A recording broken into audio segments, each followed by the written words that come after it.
me, Dr. McCormick role-modelled the life and work of a clinician, researcher, public health professional, demonstrating that all three strands are possible, complementary and indeed powerful when combined.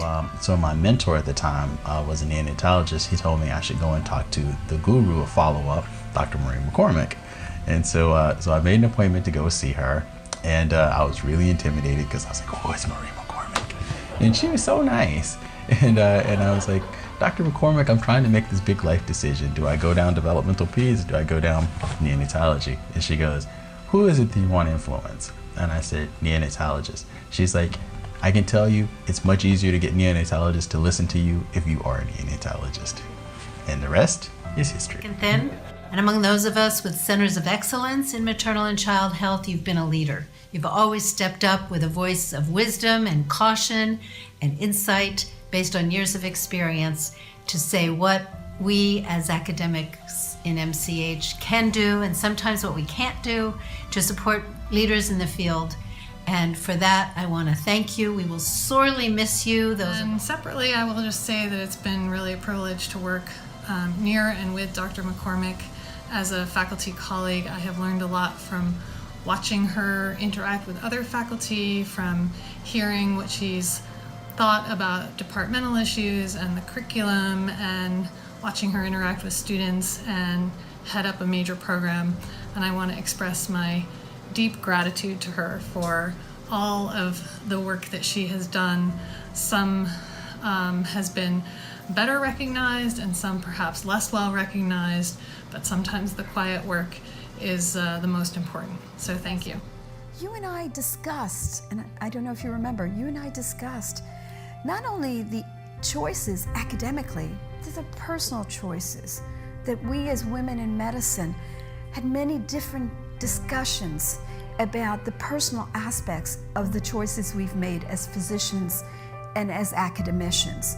You shared that with me early on when I was so green and junior that it really helped my thinking about my own path. Appreciation for the dedication you offer to the learning experience of our students, with deep appreciation for your sense of vision, and with delight for your ability to conduct wonderful meetings. Thank you. I wish I could be there in person to celebrate with you. I remember the first time I became acquainted with your work. You gave grand rounds at Boston Children's Hospital when I was a resident.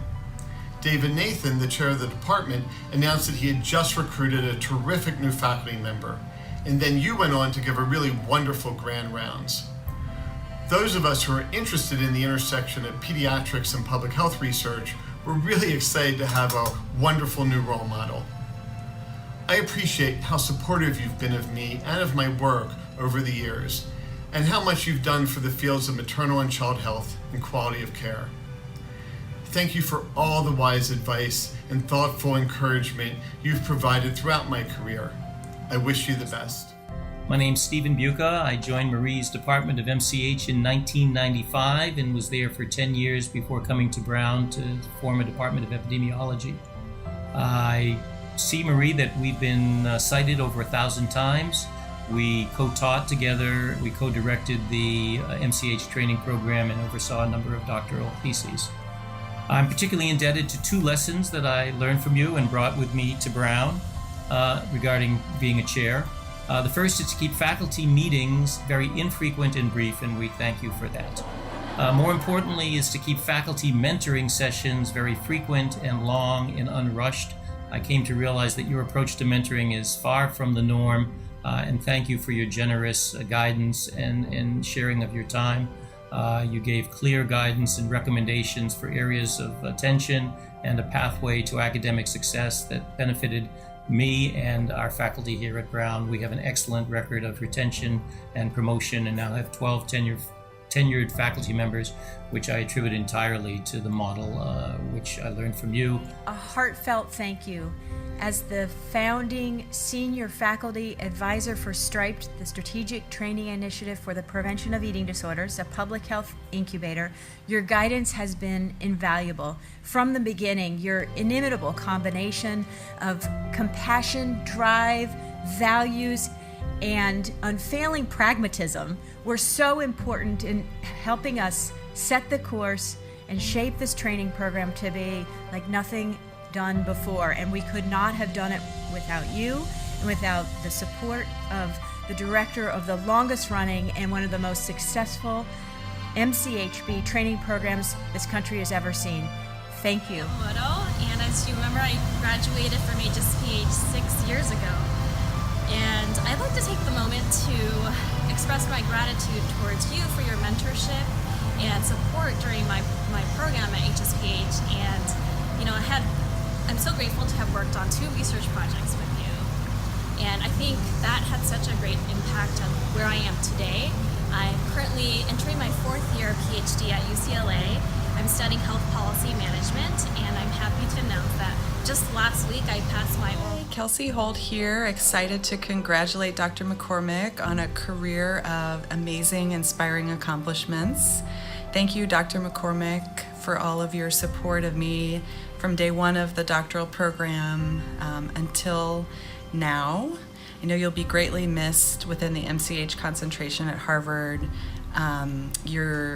You were always such an amazing example to us of important research and translation of research into real policy change and real improvements in people's lives. And we so appreciated your support of all of us doing the full range of different projects on different types of reproductive health issues. So thank you so much for everything. I wouldn't be where I am today here at University of California, San Francisco without you. Marie has been a giant in our field for as long as I can remember. Her many contributions to advancing science, practice, and policy in MCH are truly immeasurable. And whether we're talking about her research on prematurity, or perinatal regionalization, or perinatal transmission of HIV, or immunization safety, and on, her work has improved care and changed lives for so many children and families in our country and around the world.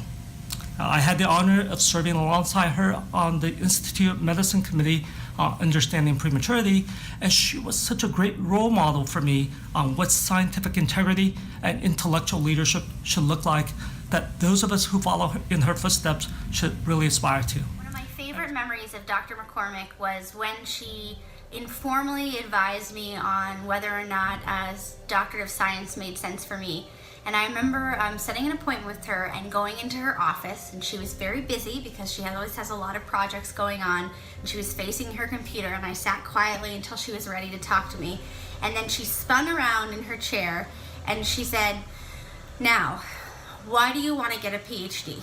And I remember spewing out this answer that hopefully made some sense, because I'm not sure anyone else had asked me that in this investigatory process that I was in. And at the end, she looked at me very solemnly, said, "All right, that makes sense." And then we talked about sort of how to move forward. But the reason why I wanted to share this story is because I think that Dr. McCormick always has been a pragmatic voice around science, and really did want to make sure that there was some good to come of the scholarship I was proposing to do. And that's certainly the role that she's always played, at least for me, in my scholarship, is making sure that ask the question of whether or not this is going to make sense and make a difference in the world. And that's certainly something that she also provides an example for in her own work. So on this really fantastic celebration of her work, thank you, Dr. McCormick, for being that pragmatist always, as well as an exceptional scientist. I know that I hope that I take a little bit of that with me and I'm on my career trajectory. I would say is that Marie is the kind of person that creates opportunities, and she's so smart, and she does an amazing work just on her own, the research that she's done over the years, the vision that she's had in the field of maternal and child health.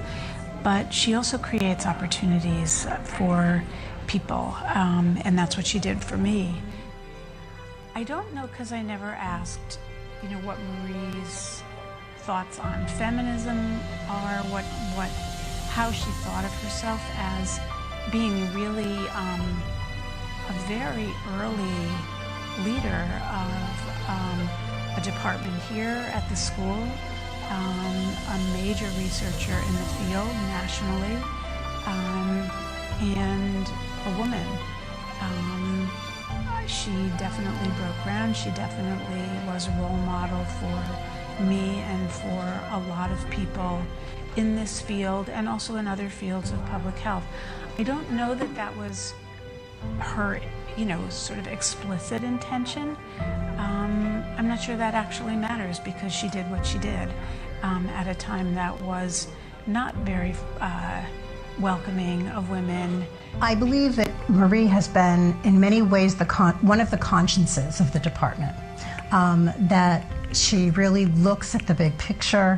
She has made sure that all of the constituencies that are involved have a voice. And she tries to make sure we walk the walk in terms of really what needs to be done in terms of academics and in terms of administration. And I really appreciate that. So do you think she puts the excellence in the center of excellence?